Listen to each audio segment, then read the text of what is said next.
my 1999 raft trip, they put us in a duck suit, like a full rain suit, and they're like, if you fall in the water, you'll die from hypothermia in 5 minutes or something. I'm like, okay, I don't want to fall in the water. It was some class 4 or something. That was big, crazy rapids.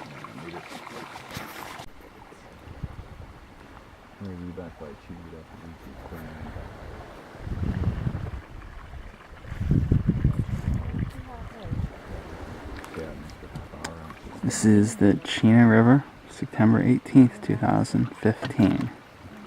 What mile marker is this? I wouldn't even pay attention. Oh, where we're parked for the takeout? Yeah. That's 29.5. Oh, okay, that's not bad. This is on Chena Hot Springs Road, river access 29.5. It's actually a really good area to hunt, but it's not so deep. The woods are very thick. Most of the hunting pressure is along the roads and along the river. I haven't seen a lot of moose lately, except in the back of an F-150.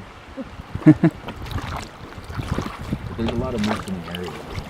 It's actually one of the highest density population anywhere. Yeah, the road goes straight out to Chena Hot Springs, so it more or less parallels the river.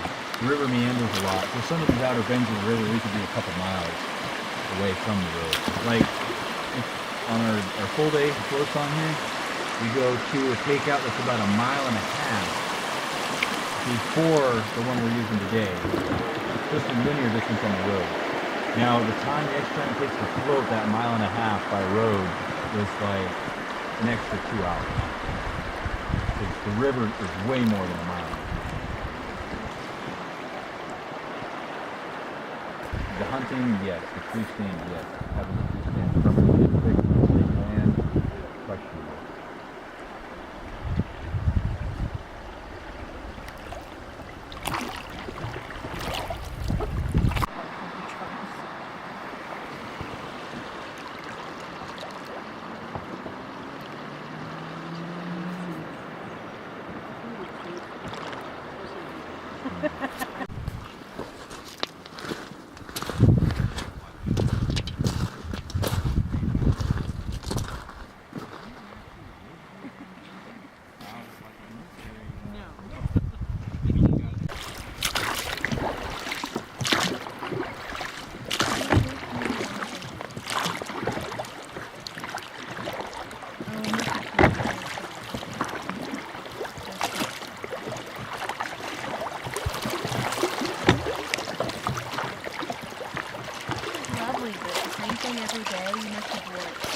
Oh, it's a good job. Definitely had worse. Yeah.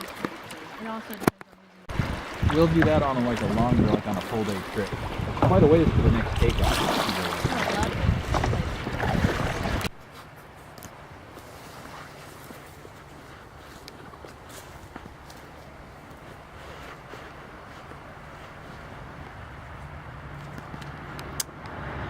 Our raft trip down the Chena River is over. We covered about 4 miles in maybe 2.5 hours. It was September 18th, 2015. Very expensive raft trip to not go a lot of miles, but it was very beautiful, and thankfully this guy's still running raft trips up here. Every other outfitter seems to be closed because it's almost, it seems like winter up here. It's 42, 38 degrees, kind of in that range for about the past 4 or 5 days in the Fairbanks area. Tonight I will be heading down to Denali National Park and getting ready for a 2-day field trip, and then after that I'll be on to Anchorage for a conference, AIPG, and another field trip, and then back to Fairbanks to get my flight out on September 24th, 2015. It's been quite an adventure so far, and there's plenty more to come. We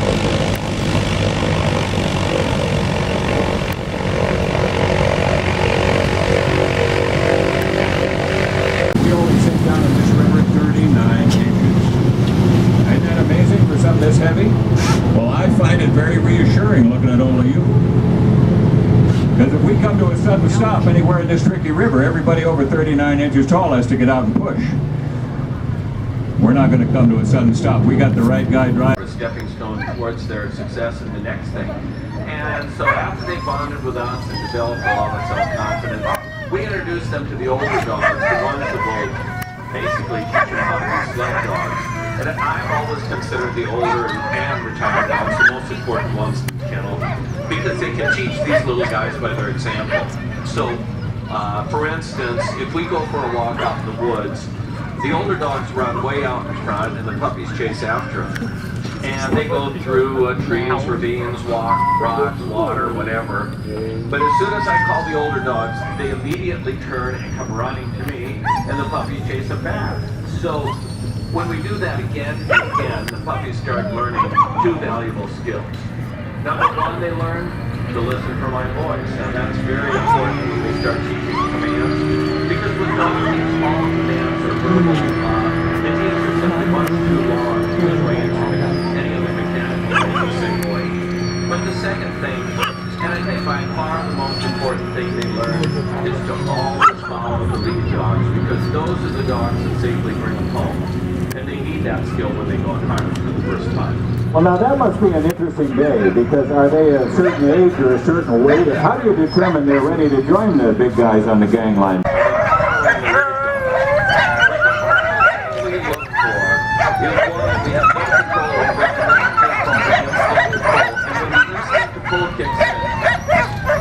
Everything comes together and ready to succeed. So that's big dogs that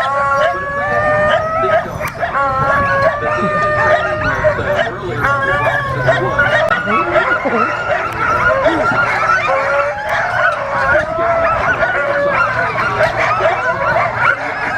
All right, now watch this one.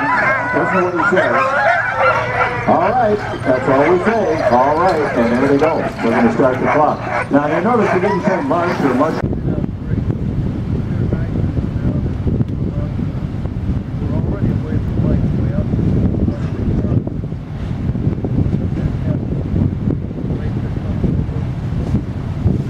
Back in the middle of a subarctic desert-like environment, where we are lucky if we get 11.5 inches of new water every year, and it's been raining for the last 3 days. Well, they didn't tell you that this was the rainy season, but I think it's going to clear up here. We're looking good. But the interesting thing is, as dry as it is here, Tucson, Arizona is sometimes wetter than we are, our kids grow up and they can't have snowball fights or build snowmen. The snow doesn't stick to anything. You can't hit your big brother in the back of the head with a snowball here. First guy down the road in the morning blows all the snow off the road. No such thing as black ice, except maybe in the spring. How about temperature extremes? 100 above in the summer, 70 below in the wintertime. Widest gap on planet Earth where human beings have survived. I was telling you about earlier. So you can't sink a 600-pound bull caribou when he's in water over his head because of all that air trapped in his coat. That's like a life jacket. And they just kick those big feet they have and motor like a boat right across the deep water. What about their nutrition? This is a grazing animal. What happens when lunch or dinner is under 6 feet of snow 7 months out of the year? Doesn't bother them a bit with those big feet and that good nose. They can smell lichen or moss or sedge way down under the snow. They get 11.5 inches of new water every 12 months here, and that includes our snow melt. Well, that's not enough to fill your teapot, let alone float a boat this big. So why are we on this trip today at all? We don't depend on new water to fill these rivers. We depend on old water. Real old water, millions and millions of years of accumulated old water stored for us in 2 ranges of mountains off to the left through the cloud bank about 300 miles away.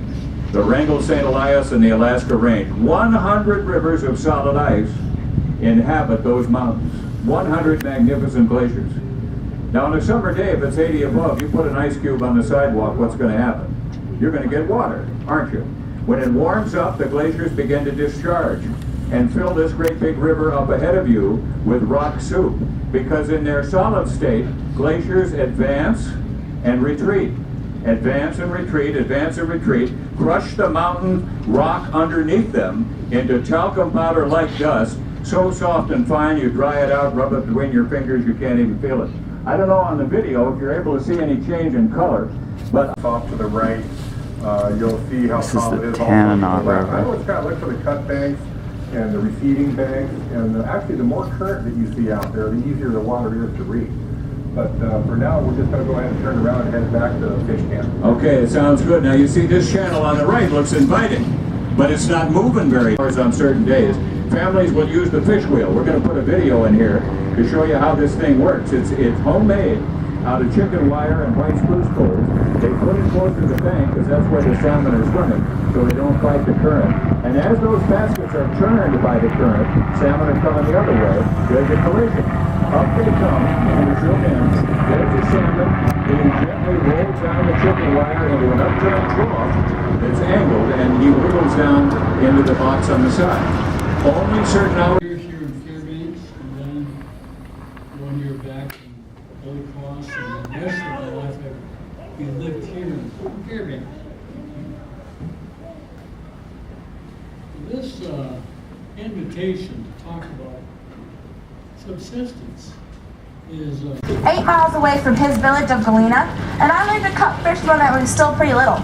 Well, now we picked the right person then to show us around. What are the functions of some of these structures here? Well, the fish camp you see here is... The salmon are very nutritious and then again don't have to be thrown away. Now, how do you decide with that good-looking guy on the table what goes where? Well, right here I have a chum salmon, but in the interior we catch 3 species of salmon, single runs of the king and the silver, and then 2 runs of the chum. Now, because we catch twice as many, and there are much lesser quality fish, chum is usually saved for the dogs. I grew up actually just calling it dogfish, and what I'll show you folks here is a basic dog food cut. Now, the first thing I did was gut the fish. Then I cut off the head and sliced along the backbone, making 2 fillets, leaving them attached at the tail. Now, because there's so much meat left on the backbone here, I throw this into a pot along with the extra trimmings, the fins and the innards that we wouldn't use, and make a stew for the dogs here at camp. And I put the head in that too.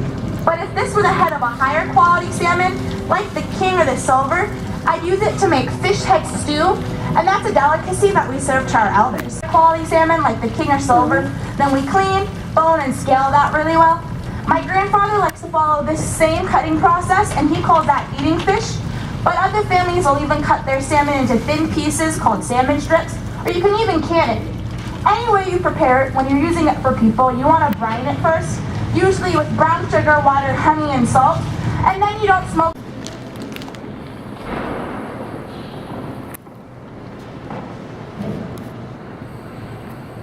It near as long as the dogs either. Just about 4 or 5 days, so it has a softer, jerky-like texture. And we won't smoke our... For some time is, what about too much?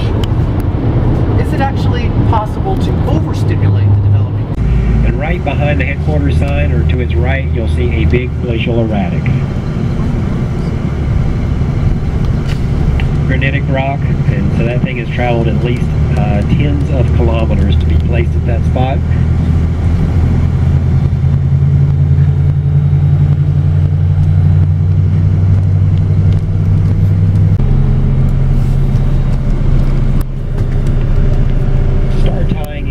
The fault that we were standing on a little bit more into the bigger picture.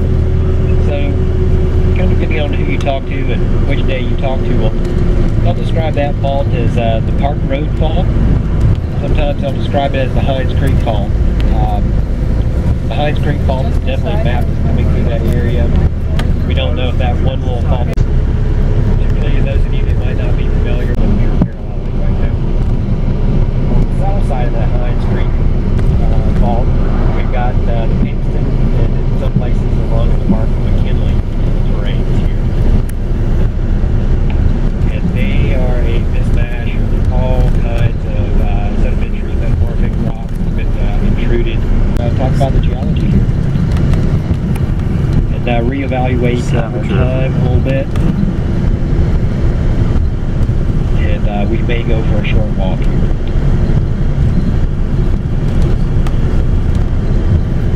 Family that lives there, that runs the mine, and owns it. You know, it's not a big international multi-conglomerate situation that's running that mine there. They really support a lot of activities in the community. A linear snaking line through the tundra out there. There is a trail out there, but it's not a summer trail. Denali National Park is the only park that has a working kennels here. We have about 32 sled dogs that work here year-round. In the summertime they work entertaining visitors. In the wintertime they work all out in the park, going out for 3-week tours at a time. And one of their main rooms is just off to the left, 200 meters out there. Really interested to see what your response is here. How many of you are familiar with pack rafts? Pack raft. Oh, I've done pack rafting. So when sea levels were lower, permafrost formed, water came up and covered those areas, and the water has been cold enough and just hasn't thawed it out yet. So some of that permafrost is still going to be around for geologic time, even if some of the weather projections are. Keep your eyes peeled down there for wildlife. It's a great corridor to see bears and caribou, occasional moose through there, fox trotting along. Also another way to see pretty much all the big five here. See it this stretch through here.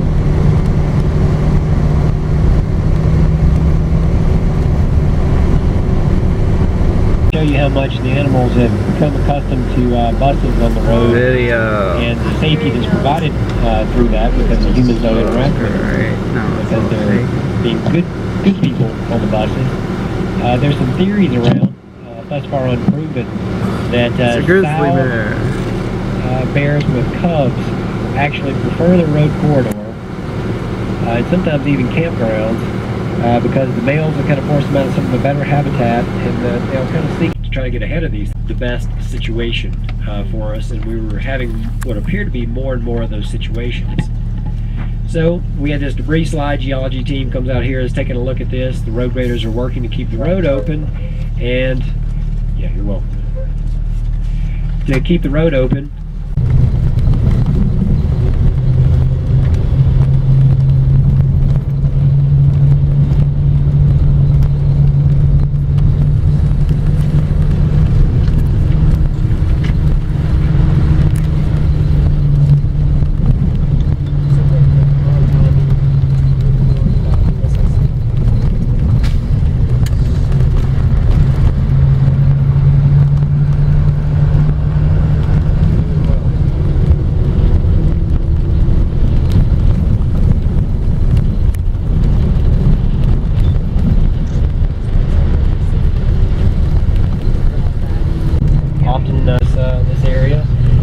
there's an active wolf closure down there. You can't hike upriver here to protect critical wolf habitat.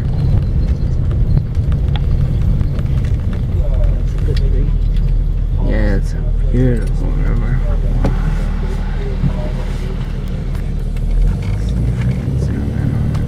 Remember how I was saying the Tecalica Formation has causes problems for us kind of all around the park? Well, this is the Tecalica Formation again, the 55-million-year-old volcanics. Directly out to the right side of the bus now at 3 o'clock, you can see the terminus of a landslide poking out into the river. About 100-150 meters out there. And you can even see some like kind of green-gray lenses of really pure clay in there. You could spin that on a potter's wheel. I mean, that stuff is amazing clay. And here and elsewhere in the park, that clay is the product of a tephra. So we had some ash that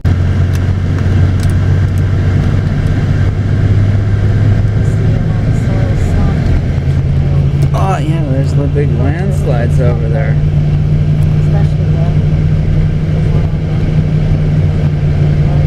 Yeah.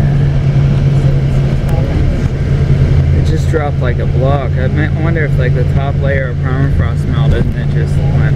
been driving the park road, and he hasn't even hit the average yet of how long bus drivers have been driving. What is that? Of course, that varies year to year. Like 12.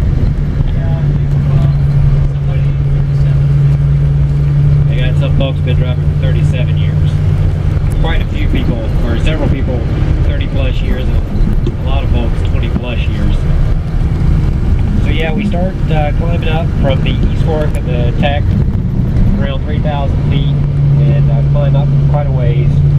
Steep to photography above. I didn't realize it, but we were attendant came by in a Suburban. There were some people in it I didn't recognize, so I just kind of talking. They're like, "Hey, what are you up to?" Like, "Oh, you know, we got this debris flow over here, and this debris slide here, and the water there is disappearing into the road. There is no culvert, so this whole wedge here is going down."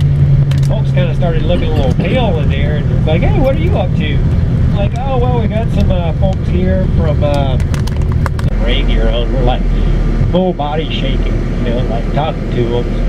They were in a good place compared to us.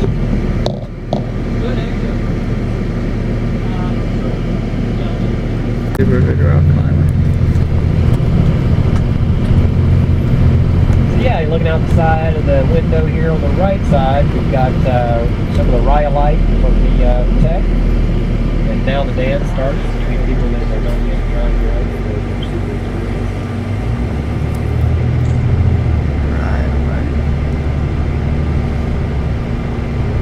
And you think it's interesting meeting a Ford F-150 in some of these sections up ahead. Try when you get a couple buses to meet. 12:45 a.m. and it will rise tomorrow at 3:30 a.m. And then of course in the wintertime it's just the opposite. It gets quite dark. We don't have 24-hour darkness here, but at my office at Park headquarters there, the sun disappears in November and it does not come back until late January. You are not struck in the eye by a direct sunbeam. However, it is. What age is the road? There's clay outcropping right here on the right. More basaltic materials here, and then back into the rhyolite. Right up here where this white Jeep is in front of us. Up until a few days ago, there was what was optimistically being described as a natural culvert. The water was flowing, disappearing into the drainage, and going into the road, into the slope. And we were afraid it was going to pipe the road here. So they came and dumped a few 100 pounds of bentonite in the hole and plugged it to get it to quit going into the ground right here. So yeah, this is where I freaked out the energy lady.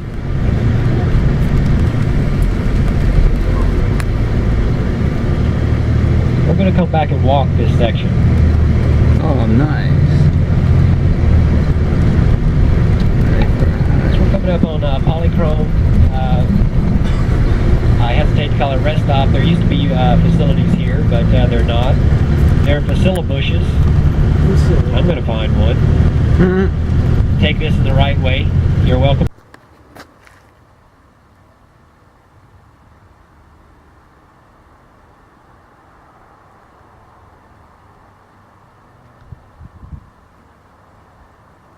I'm Guy Raz. Stay with us. You're listening to the TED Radio app.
2015. The woman's name was published all over the internet. She was threatened and harassed and had to go into hiding. And this story is becoming a familiar one. Think of the guy who killed that lion in Africa, or the woman from Washington State who was posing as black, but for our narrative, our lifespan is increasing. But the moments that we have are smaller. I think this is really related to the computers and the speed at which they operate. We're living at their speed now. Our own innate rhythm of time and the rhythm of that thing are not in sync. It also explains why we can spend a long time on it. And the next thing is you look up and 2 hours. Persona of this person online. And I said, sir, when the machines rise up, you'll be the first one to walk willingly into their claws because the computer told you to. This is the Tanana River just south of Alaska. September 18, 2015. I'm on my way to Denali Park for the AIPG conference. That's the Parks Highway.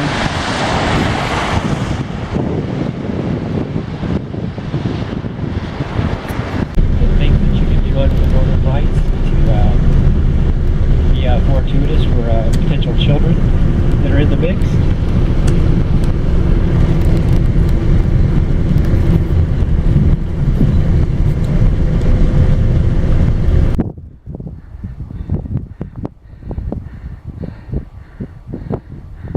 September 20th, 2014. I'm on the Alpine Trail at Denali National Park, Alaska. And I believe that is the Toklat River down below. You can see the highway into Denali National Park. And then right here at this little toll booth, that's mile 15.6, they have the annual lottery every year for only 200 or 400 vehicles a day are allowed to drive on the road. Otherwise you have to take one of these green buses. So you can see once you get past this point the road gets very primitive. It's kind of a dirt road. It gets really wild and there it goes off behind the mountains.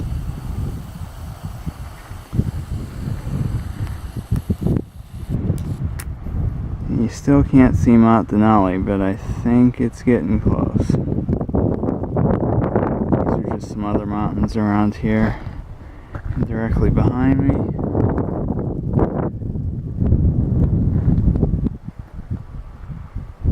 There's what you get. So here are the conditions up at 3,600 feet. I've come up Denali National Park and it's already getting quite windy and really cold. It's just amazing, and this is now at 3,840 feet. Good Cornish snow, like glaciers. This might be as high as I go. This is supposed to be an easy little. This is what it's like on September 20th, 2000.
See a cloud moving in. I'm going up to that rock. right there. And I'm gonna cross over that ridge, come down the other side of the Savage River campground, and at that point I'll probably just follow the road back to my car because I don't know if I'm gonna want to come back here again. This is probably the toughest thing I've done in Alaska, but it's amazing views. And the Spindrift cloud is almost here.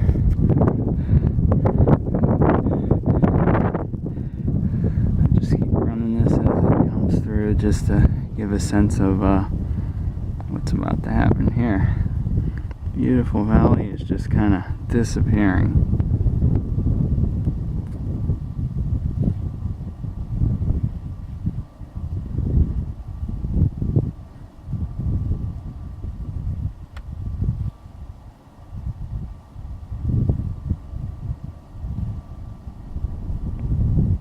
Actually, I think it's blowing down the hill, so it may never get here.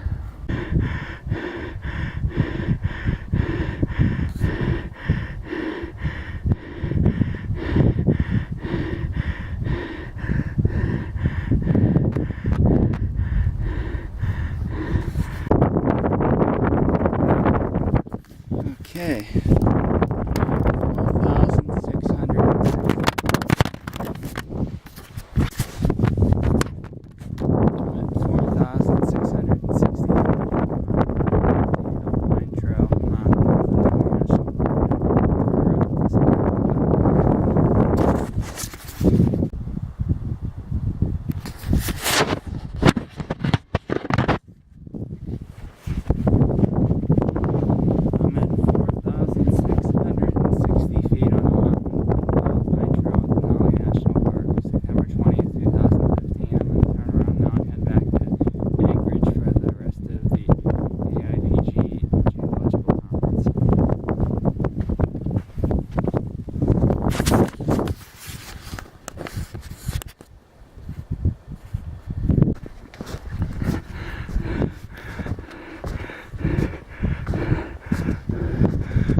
'Just crossing over the summit ridge to the other side at about elevation 4,300 feet. September 20th, 2015. It's about 4:44 p.m. Denali National Park, Alaska. And you can see the bigger peaks in the Alaskan range off in the distance. I'd like to be able to see Denali, and I think we will soon. But let's see if we can focus in on them.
hard to see the valley below right now, but I am getting close to my summit point here.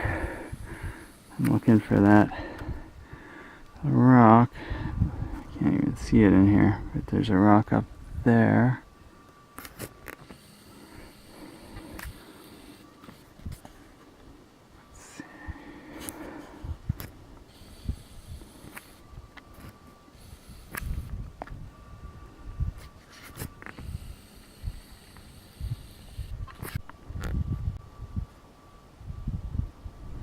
Now you can see where I have to go. It's up this trail here. You can follow it off in the distance.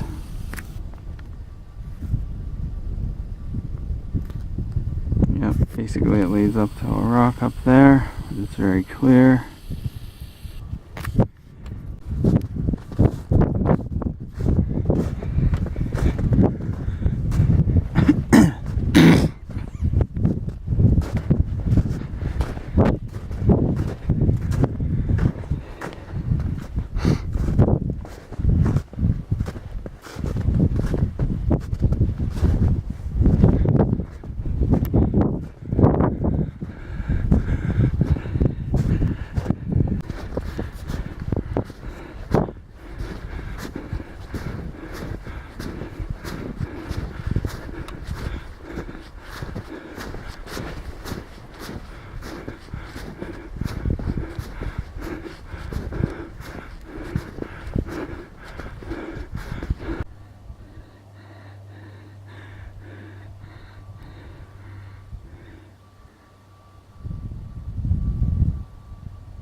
Now at 3,950 feet elevation, I've come down about 700 feet on the other side of the mountain I just went up.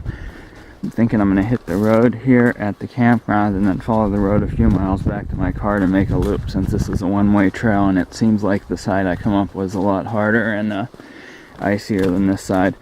Better to come down on the other side.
was never found.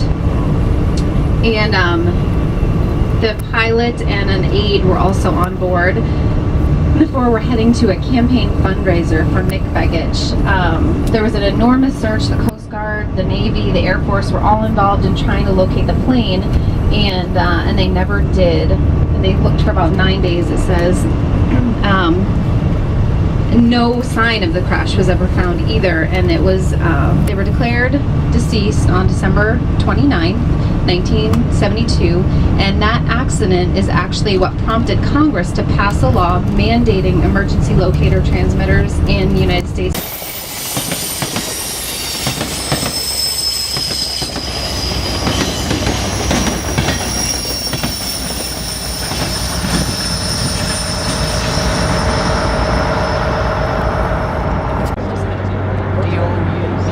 September 22nd, 2015, on the Seward Highway, Alaska, and off in the distance is Mont Redoubt, a 16,000-foot volcano.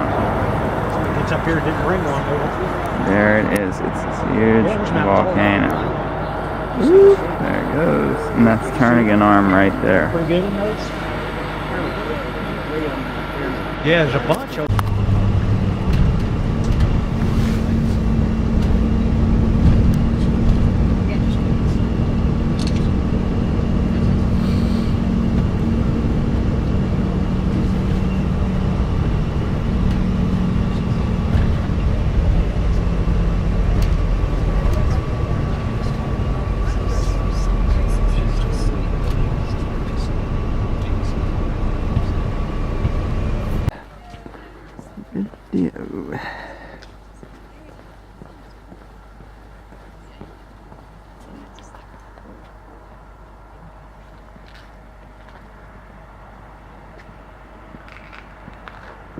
landslides and things like that. Some of the land in Portage dropped as much as 10 feet. So a community that had been living in Portage, a lot of the homes were relocated to Bird and Indian and Girdwood. A lot of the homes were lost. As we get closer to Portage, we'll actually pass some of the old structures that are completely fallen apart at this point. But earthquakes is another really big risk for the Seward Highway, specifically this part of Alaska, because if we did have another large earthquake and the highway subsided 10 feet, you can see in some areas, we're at low tide right now. When the high tide comes in, it's up much closer to the road. If it subsided 10 feet, we would have miles of highway underwater. And that's what happened in 1964. So DOT had to come back in, blast all these hills, create a ton more fill this road back up. Hard hats and vests, but if we wear hard hats and vests, then we can go in cooler places. So whatever that means, I was like, okay, we'll have hard hats and vests.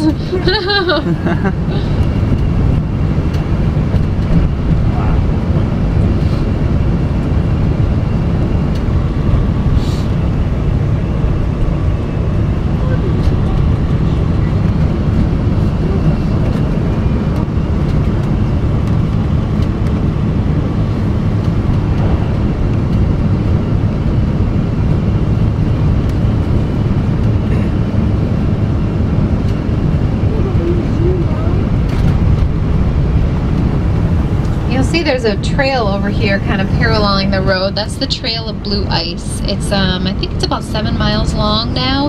They make it a little longer every time they can get funding for it, and it's a beautiful little bicycle or hiking trail to do. If once we go inside, we'll get a little orientation from Nick Racine, Park Ranger Extraordinaire, and then if you if you want to stay inside and look at the exhibits and things and the movie, he'll give us a time for that. And then if you just want to venture outside and go for a walk or a stroll, he can show you where those good spots are and where it takes off. So there's the glacier up there. I don't know if it has a name, but you can see it hanging up there in the valley on the right side of the bus.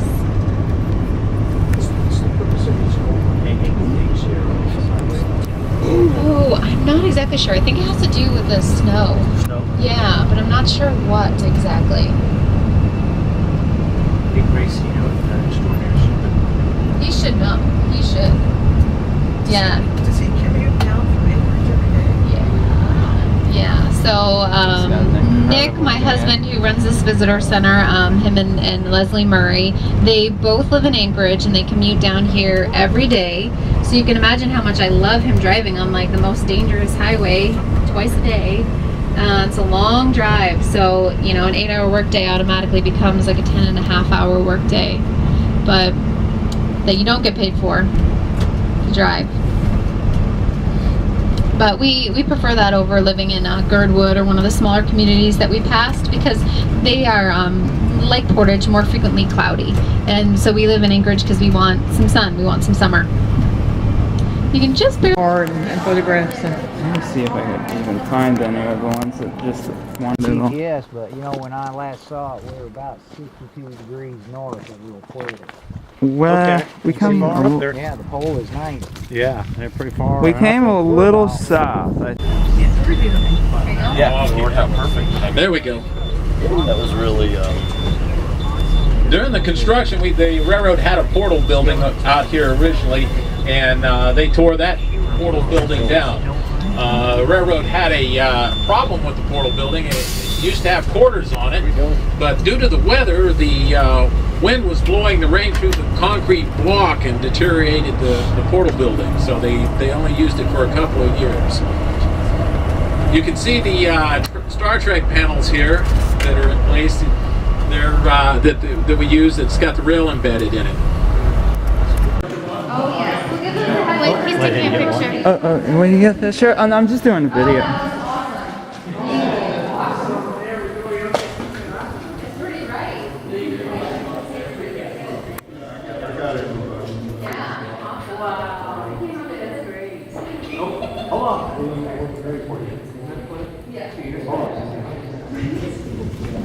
No, not yet.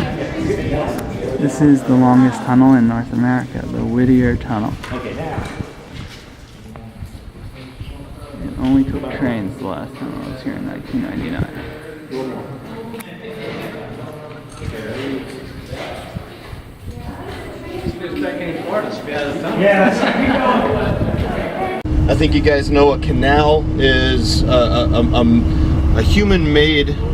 You can see it's a little blustery out there. Just jumped out of the water. Like a seal? Seagull. I just kind of assumed it was water, but you know, there's a potential that marine mammals can get up this far.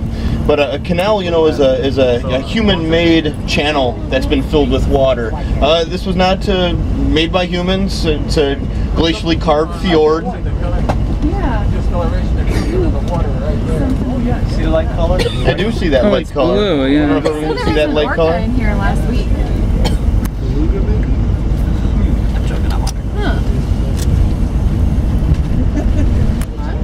And this is when we talked about the history of the Whittier Tunnel. This is what Leslie had mentioned used to be. Lottery sites out here that people have bid on and gotten, and others that they've just purchased outright. So you'll see small cabins. Some of these are actually people's homes. Others are people's little cabin, their little Shangri-La to come to on weekends. And we are about to come down into a parking lot at a place known as the Salmon Run. It actually has a more formal name. Off to our left here. Took the sign down.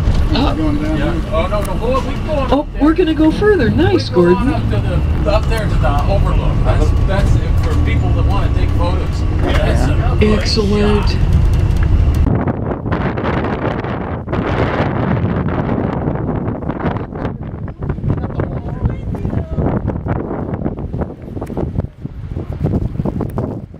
There's Whittier.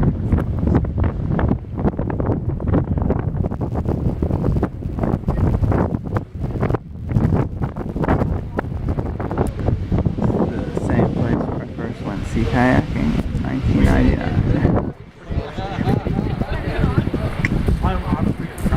Look at that glacier.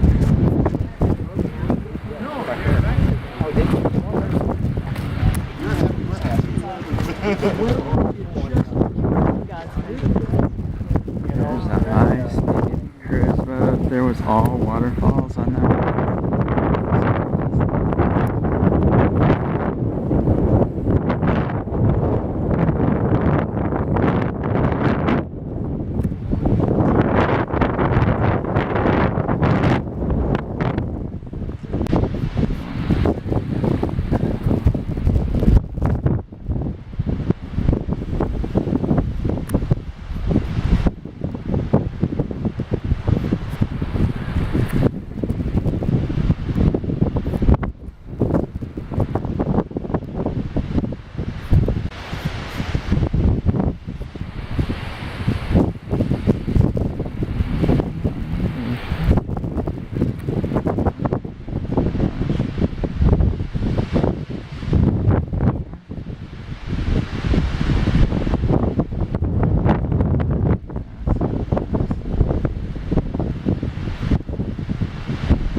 I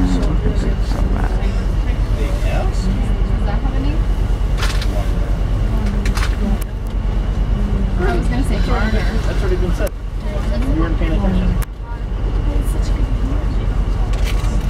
Listen, I was also going to say, you know, we did not point out, we had pointed out on the way in. Now we can see right over there.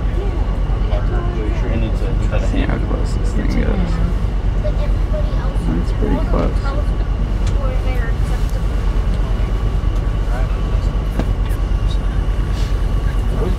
And I keep turning it on. I know, all of them on the buses are just the opposite.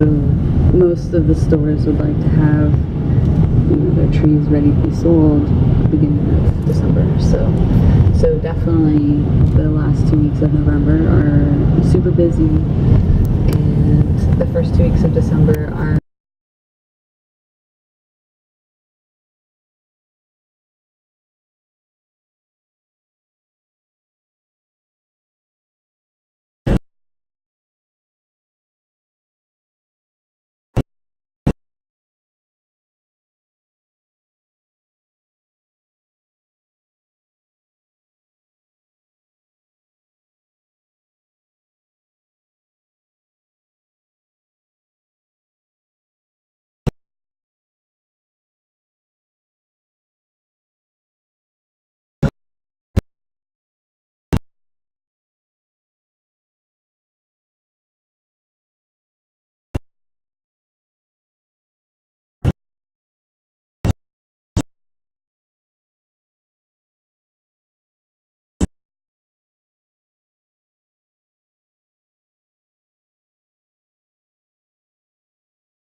But do you like, you feel that the heat is a positive thing for you against other competitors? Yeah, and, you know, I like warmer weather, and Bend's a little bit cold for me, and it could be about 10 degrees warmer year round, and I tend to like warmer weather, and I run.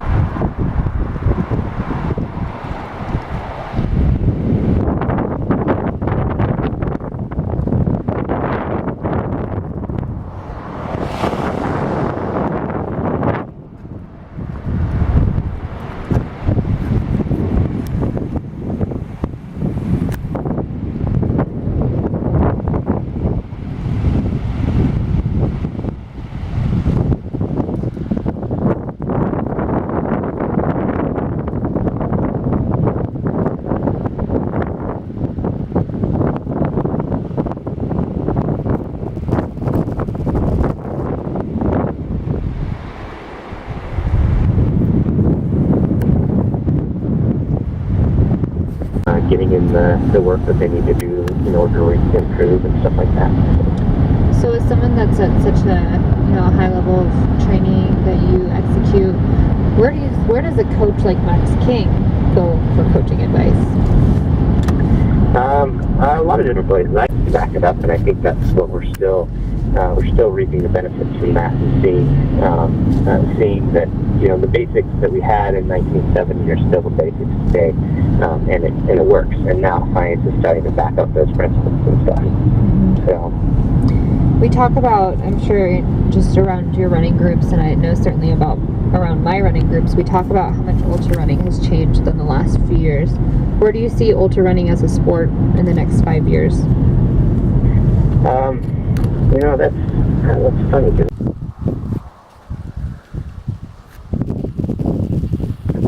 the Matanuska Glacier. Large Valley Glacier here, September 23rd, 2015.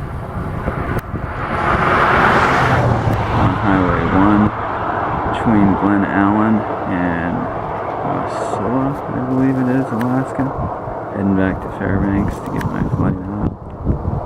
See a lot of the structure in the glacier.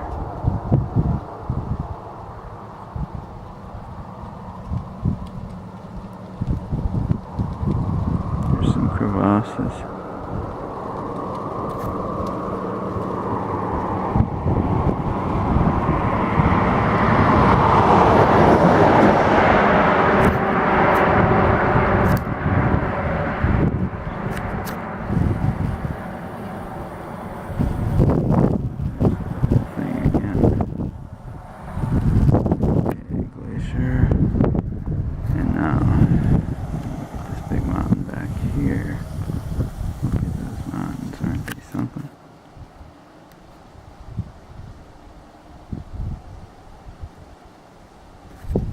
Leaders on various topics to give latest evidence. So this year there was some great stuff, really eye-opening data, mostly shared on geriatrics and running. So 3 of the conference attendees in the room were over 80 years old and running marathons.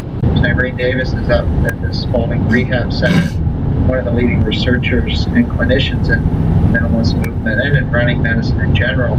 But she has a 12-week foot strengthening program, which isn't even about running. It's just 12 weeks of, and she kind of made this analogy. Everyone's into core training, talking about the core and all of their new core routines. But really the arch of the foot, the intrinsic muscles of the foot, are really the core of the foundation, which is your foot.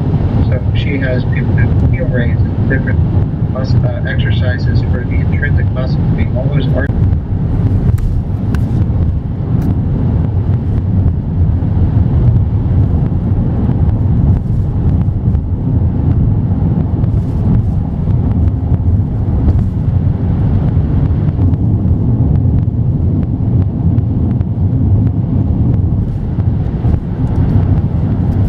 Position. So it's a tricky thing because I can't sell Bitcoin to someone who I know is going to do something illegal with it, right? That's Will Wheeler, who runs a Bitcoin exchange called ExpressCoin, and he says he and the other exchanges are really worried right now that if they keep helping little guys pay the ransom. Or you want to use this to go do damage somewhere, or you want to make a statement, or you have some plan for it, or you want to send some spam, here you go. You could go online right now and probably find somewhere out there on the net somebody who will sell you access to computers for... Did have success early on, but it didn't really become your art form, your life practice until a couple years into it.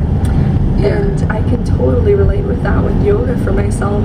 The first couple years, I just kept on showing up on my